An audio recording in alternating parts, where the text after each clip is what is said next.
Our group decided to do our group project on a movie called The Blind Side. It is a sports and drama movie directed by John Lee Hancock.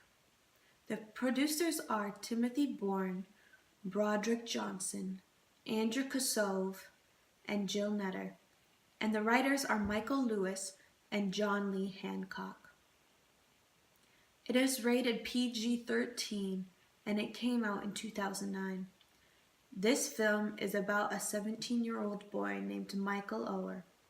Michael runs away from the foster care system, and to everyone's surprise and disbelief, he gets accepted into a private Christian school, even with his 0.6 GPA. This happened because of Coach Bert Cotton, who wanted Michael on his team as a left tackle due to his large size. Although most believe him to be unteachable, Miss Boswell, one of Michael's teachers, discovers he just needs to be taught in a different way. Leah Ann Toy invites him to stay in their home for one night after finding him walking in the cold, which then extends into longer as he becomes a part of the family.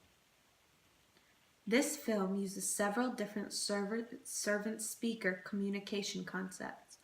Our group will be covering 6 of them. First off, Lorenzo will start with the fruits of the Spirit. He will cover how the fruits of the Spirit are found in the movie. Next, Isaiah will cover the concept of vertical and horizontal listening, in which he uses Leah Ann Toy as an example. He will also talk about verbal and nonverbal communication and how it relates to Michael. Caleb will be talking about speaking up for others and how people stood up for the main character, Michael.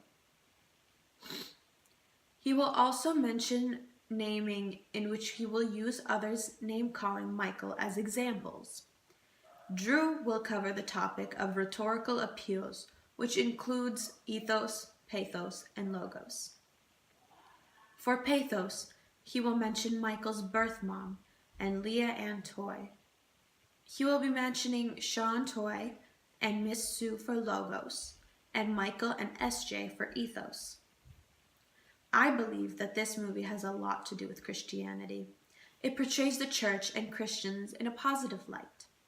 Michael's new family shows compassion, hope, and faith in him, even when it seems like there is nothing to believe in.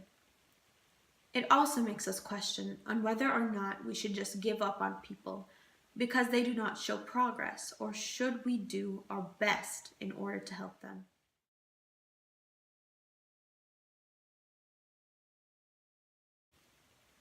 The Blind Side is a really great movie. Schultz has a lot of different concepts about servant speakers that can be found in here, including the fruits of the Spirit, rhetorical appeals, vertical and horizontal listening, verbal and nonverbal communication, speaking up for others, and naming. This movie is based on a true story and really gives people a taste on what Christianity is like. Michael was a real person who really had all those struggles in his life, and Christianity is what really saved him in the end. It takes just one person's help to lead another onto the right path. We should all try to be that one person.